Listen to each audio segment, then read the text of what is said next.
All right now we are right in the middle of CinemaCon, and last night was the Sony panel where they gave a new look at Spider-Man Brand New Day. Now, unfortunately, they did not release this to the public, but we know what they showed thanks to some people who posted exactly word for word what they saw online. Plus, we have a new report, a new leak for Spider-Man Brand New Day that includes the Gray Hulk. So a lot to dive into today.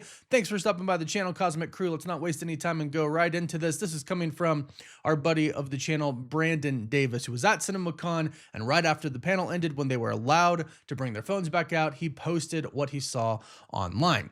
This is what he said.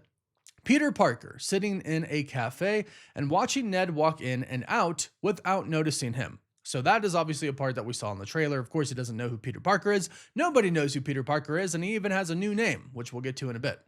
The clip cuts to night. Ned is rolling up to a party with supplies, and Peter follows him in. Inside, Peter navigates the party with a red cup. We saw this as well. He sips it and doesn't care for the drink inside.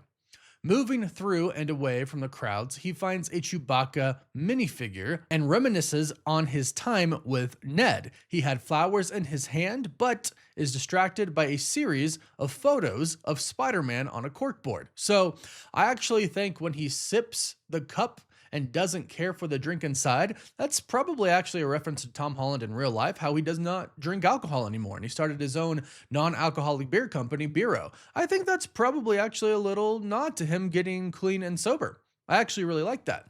And then, of course, the Chewbacca minifigure and his time with Ned, but then being distracted by the corkboard that has Spider-Man all over it. That is actually something we pointed out in our trailer breakdown, because there is a scene where you can tell, and this seemingly does confirm it's Ned's room, that Ned is searching to see who Spider-Man is. And the reason is because of this. It says, Ned comes out of the bathroom and he says, he actually saved me and my friends' lives one time in high school. He wants to find out who Spider-Man is, not to expose him, but to thank him. Peter plays dumb and acts surprised to learn Ned invented Spidey Tracker. I don't know if that's like something online where people are searching for him, or if that's something that just Ned has by himself. But since it seems like he's surprised that he invented this, it seems like something he has heard of before. And it makes sense. If there is a masked hero in your city, people would want to know who he was. So it seems like Ned is the person that's in charge of that, which is kind of cool. And I'm sure that'll connect in a big way to an ultimate reveal that Peter Parker is Spider-Man, if we get that in this movie, which I do think we will. But it says he has narrowed down Spidey's identity down to 2 prime suspects. And I got to say, I think it's kind of clever, the 2 prime suspects. I don't think it makes any sense, but he does say he's narrowed it down to 2 prime suspects, showing a photo of Flash Thompson and their teacher with the glasses, Mr. Harrington, from previous movies. Brandon Davis said he gets a laugh in the theater and a grin from Peter. MJ walks in, a piano starts to play. She introduces herself and Peter calls himself Maynard, just a neighbor from across the hall. And we obviously saw this in the trailer. She says, a friendly neighbor, which causes Peter to spit up his drink because he is the friendly neighborhood Spider-Man. But also, Maynard seems to be kind of a touching dedication to May, Aunt May. I do feel like that's going to be a big part of this movie, at least, you know, for a handful of scenes, because we've already seen the leaked photos of Peter going to Aunt May's grave. And we've seen photos of Zendaya there as well. So it looks like MJ and Peter Parker, or Maynard, go see Aunt May's grave at some point in time. And it looks like his new made up name is kind of a homage to her, which I really, really like. So then it says a guy walks up after a short hello and intimately kisses MJ. So this is not a peck on the lips, peck on the cheek, nothing like that. An intimate kiss. Piano comes back in as Peter sees it and shuts down. It's time to leave the party.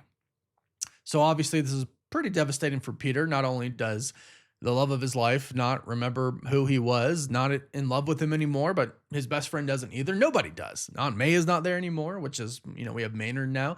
Happy doesn't remember him. Nobody remembers him. Iron Man's not there, and he's going to face Dr. Doom soon, who looks exactly like Tony Stark. Not a great time to be Peter Parker, even as he achieves so much, like gets the key to the city, you can tell in some of the moments from the trailer, like he's holding the key, but doesn't really care because he has nobody there to share it with. So that's going to be a big part of this movie. Him being really kind of distraught and upset that, yeah, sure, he's Spider-Man and he's helping people, which is great, but he has no one really, at least until maybe Jean comes along, maybe Gwen comes along. We'll have to wait and see.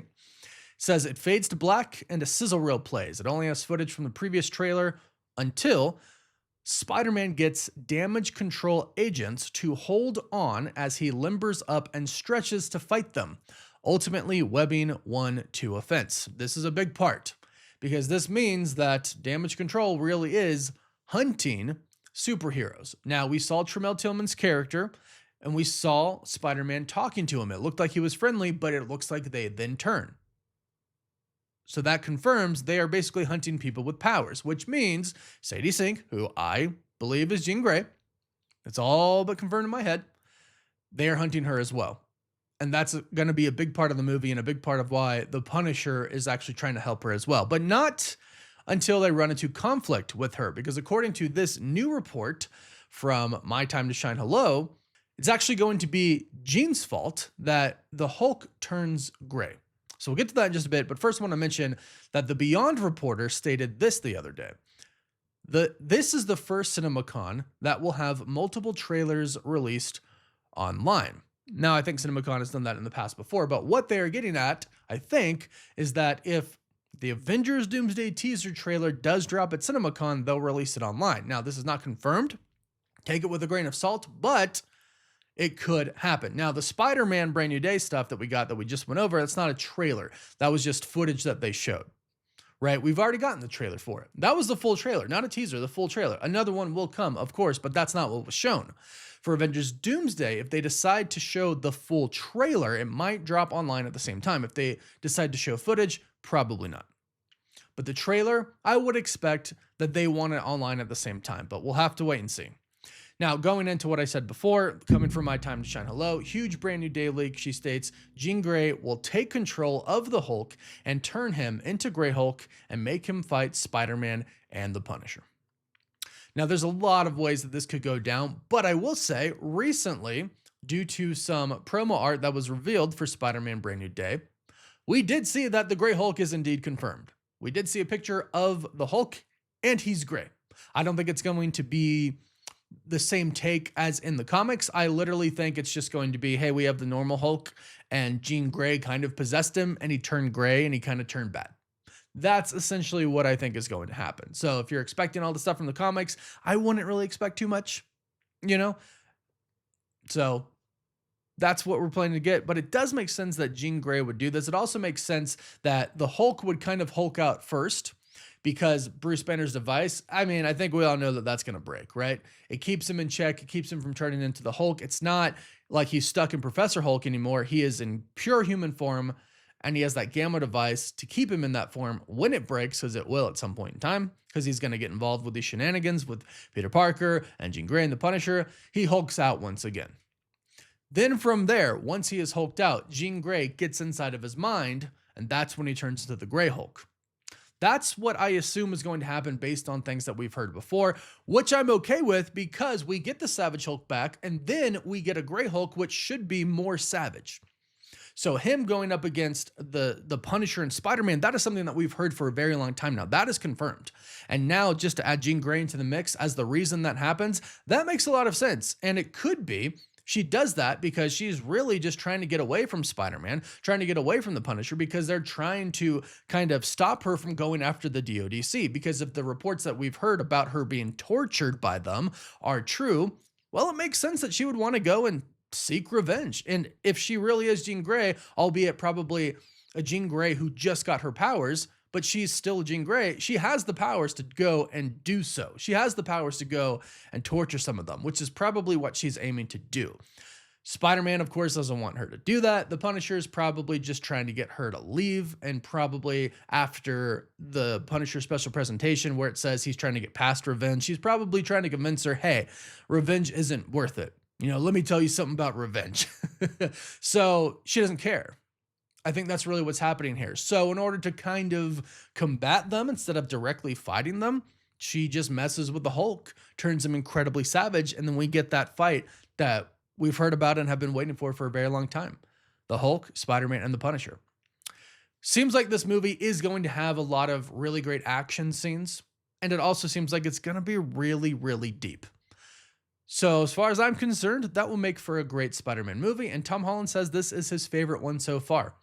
We'll have to wait and see why, but so far everything we've seen and everything we're hearing sounds pretty fantastic. But go ahead and let me know your thoughts about that in the comments down below. Please don't forget to like this video and subscribe so you don't miss out on any of the latest Spider-Man and Marvel news. And you can also find us on TikTok and Instagram. And as always, thank you all so much for watching. Woof woof.